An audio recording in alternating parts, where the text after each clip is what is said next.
Көңүл буруңуздар. Москва шаарында эмгектенип жаткан мекендештер, сиздер үчүн врач-стоматолог Бигалиев Максатбек Эсеналиевич стоматологиянын бардык кызматтарын көрсөтөт. Сиздерге ыңгайлуу баада тиш ооруларын сапаттуударлоо жана тиш салуу, лечение, реставрация, удаление зубов, гигиеническая чистка, брекеттин бардык түрү, протезирование, металлокерамика, цирконий, имплантация. Бизде консультация жана рентген акысыз. Дарегибиз: метро Дубровка, улица Шарика-Подшипниковская, 40. Дем алышсыз 9-дан кечки 9-га чейин. Кененирээк маалымат үчүн телефон 8999 555 84 77. Путин: зарылдык жаралса кубаттуу куралды колдонобуз. Эгерде орто аралыкка аталуучу алдаганча кубаттуу куралды колдонуунун зарылдыгы чыкса, Россияны пайдаланат. Бул туурасында РФ президенти Владимир Путин Жогорку Евразиялык экономикалык кеңештин жыйынынан кийин журналисттердин бир топ суроолоруна жооп берип жатканда айтты. Кеп Орешник ракетасы боюнча жүрдү. Мамлекет башы Россия аскерлери жакында эле америкалык Атакамс ракеталарын айтып түшүндүргөндүгүн эске салды. Бул жашыруун эле эмес, бирок бизде Орешниктин тибинде бир нече ракета турат, колубузда бар. Ал коюлган бир нече милдетти чечүүгө багытталган курал, деген Путин. Эксперттер аталган курал Украинанын борбору Киевге 5, Парижге 17 мүнөттө жетерин айтышкан. Орешник россиялык койлоп табуучулар жасаган жаңы курал. Путин ушул тапта бул куралды атып түшүрүү мүмкүн эместигин эскертип, 5,5 миң чакырымга чейин жетерин белгилеген. Кремль Азербайжандын айыптоосу боюнча үн катты. Кремль алдын ала Казакстанда кырсыкка учураган Азербайжандын учагы боюнча комментарий бере албайт. Бул туурасында Орус президентинин маалымат катчысы Дмитрий Песков билдиргенин орус басылмалары жазышты. Маалымдалгандай, Песков Азербайжандын айткан айыптоосу боюнча жазылган маалыматтарды биле турганын журналисттерге билдирип, учурда тергөө иштери жүрүп жаткандыгына байланыштуу алдын ала баа берүү кыйын экендигин эскертти. Учурда бул каргашалуу окуя боюнча иликтөө жүрүп жатат жана тергөөдөн жыйынтык чыкмайынча биз эч кандай баа берүүгө укугубуз жок деп эсептейбиз. Авиация багытын караган тармактар гана бул боюнча маалымат бере алышы мүмкүн деп баса белгилеген.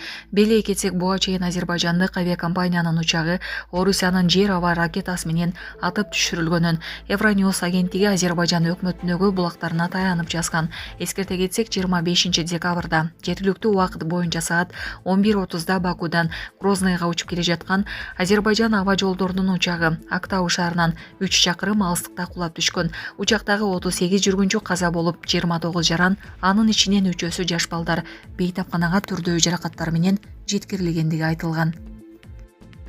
Азербайжан Airlines Бакудан Орусиянын 7 шаарына каттамдарын токтотту. Азербайжандын Азал авиакомпаниясы 28 декабрдан тарта Бакудан Орусиянын 7 шаарына каттамдарын токтотконун жарыялады. Бул тууралуу АПА агенттиги авиакомпаниянын билдирүүсүнө таянуу менен билдирди. Мындай чечим Embraer 190 учагынын кыйрашына жана учуу коопсуздугуна мүмкүн болуучу тобокелдиктерге байланыштуу алдын ала иликтөөнүн жыйынтыгынын негизинде кабыл алынды. Кырсыктын себептери боюнча акыркы иликтөө иштери аяктаганга чейин Бакудан Сочи, Волгоград, Уфа, Самара, Грозный жана Махачкалага каттамдар токтотулган. Авиакомпания Москва, Санкт-Петербург, Екатеринбург, Астрахань, Казань жана Новосибирск шаарларына каттамдарын улантат. Азал 25 декабрда Бакудан Грозныйга жана Махачкалага, ошондой эле карама-каршы багытта каттамдарды токтоткондугун жарыялады.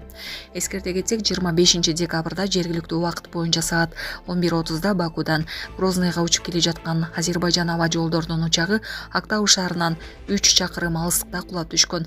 Учактагы 38 жүргүнчү каза болуп, 29 жаран, анын ичинен 3-өсү жаш балдар бейтапканага түрдүү жаракаттар менен жеткирилгендиги айтылган. Мунарбек Сейитбек уулу эмгек сиңирген спорт чебери болду.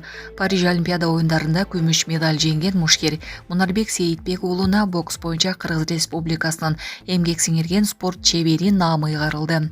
Учурда спортчу куттуктоолорду кабыл алып жатат. Буга чейин Мунарбек Сейитбек уулу 3-даражадагы Манас ордени менен сыйланган. Ал эми машыктыруучусу Бегана Султанбаев даңк ордени менен сыйланган. Бишкектин тургуну чаң соргуч менен абаны текшерди. Бишкектик жаран ным чүпүрөктү чаң сорогуштун түтүгүнө байлап, абанын тазалыгын текшерди. Мындай видео социалдык тармактарда тарады. Анда кала тургуну чаң сорогуштун башына ным чүпүрөктү байлап, терезеден чыгарып, 1 мүнөт бою сырттан абаны сордурган.